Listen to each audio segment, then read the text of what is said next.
Hello everybody out there and welcome back to another episode of The World's Finest. And in this review I'll be doing not one but two books straight out of IDW. One is a crossover. I'll be doing G.I. Joe, Cobra World Order Prelude, and Star Trek Green Lantern issue number 4 of 6. And it's a prelude. Let's start off with this. This is the first G.I. Joe book ever that I've reviewed on this channel, and it is, like I said, Cobra World Order Prelude. This book sets up for the next big event that's going to be going on in, I believe, G.I. Joe Real American Hero. Because to my knowledge, that's where Snake Eyes is still alive. I can't remember which one. But anyway, it sets up for what's going to be going on in the next story arc. And if you are unfamiliar with G.I. Joe, if you have no idea about the characters, I think this would be a perfect book to check out because the Joes go into like somebody comes in to do a check on them, and Duke runs through not only the base, but he talks about other sites with other Joes, where other Joes are. He mentions about, I love the part where Snake Eyes is actually doing clerical work, and the guy who's working with the girl, who's basically her, I guess, her, what do you call, oh god, what's the word I'm looking for, assistant. He's like, you have Snake Eyes doing clerical? And Duke's like, yeah, of course. I mean, he does his part as well. Gives you a background on Cobra Commander, gives you a background on other rivals of the Joes, kind of gives you a rundown of everything G.I. Joe's been through, or at least the most current things that they've been through. So if you have no clue, if you're going into this completely blind, this will set you up for the next event, and it'll also give you a nice background on the Joes, their personalities, what they're exactly where they're at now and how they got, or certain parts of how they got there, and backgrounds on all of their arch rivals as well. This was a nice, informative setup book, not only for the event, but to let you guys know, if you have no clue who Cobra Commander is, it gives you a background on him. If you have no clue what the base is or any body, it kind of gives you a little bit of everything in this book, and that's what I like about it. This book is an excellent setup for Cobra World Order. I am definitely looking forward to, you know what's actually ironic? Cobra World Order is CWO.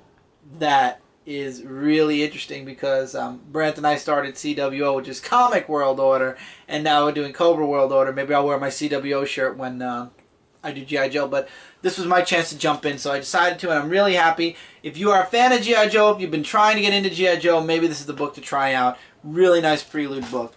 Next, physical-wise, I have Star Trek Green Lantern issue number 4.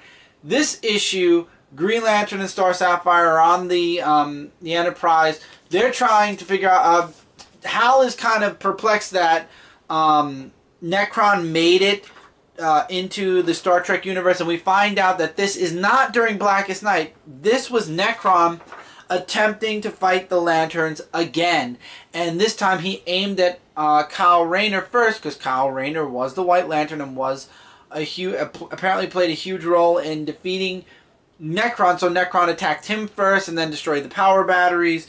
Basically, he thought ahead before attacking the Lanterns this time, and that's what caused the universe to fall to Necron.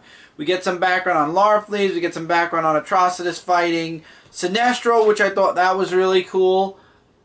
And then Hal Jordan shows up because they got the call, and he and the Star Sapphire start fighting against Sinestro, and basically that's the whole book. And then you see that Necron has reached out to Vulcan, and we all know what Necron can do. So this was a straightforward story, lots of really great dialogue. I liked Bones, how now that he has the compassion ring, he feels more compassionate. Chekhov is really loving having the Blue Lantern ring. He's loving having just the ability to make things. And then you got Scotty, who's actually trying to replicate the rings, which is interesting. You see him doing diagrams and stuff on the rings. This book was really good. I'm loving the crossover. I'm really excited. This is marketed under IDW. The next crossover, which is Teenage Mutant Ninja Turtles and Batman, is marketed under DC. So while right now, if you want to find this, you have to look up IDW first. In December, when Batman Teenage Mutant Ninja Turtles come out, go over to DC, because that's where it's going to be. The one thing I don't like is here the variant covers are all the same price. When you go over to DC Comics, if you want the variant of The Kevin Eastman cover for Batman and Turtles, it's more money than the regular cover, so that's kind of a little messed up, but what can you do? That's the way the big two variant covers work.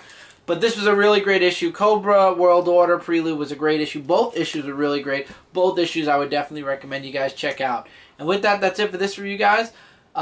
Feel free to let me know what you thought of both or one of the books in the comments below. Did you like it? What did you think of the artwork? Are you really pumped up for Cobra World Order? Are you really digging what's going on with Green Lantern and Star Trek? Because it looks like the next issue things are going to be off the hook with Sinestro versus Hal Jordan. Yeah, and while you're down there in the description below, there's a bunch of links connected to things right here on Dark Avenger C86, Comic Frontline, Zone 4 Podcast, the ever building up Frontline gaming zone. We're trying to reach out to all the spectrums, no pun intended there.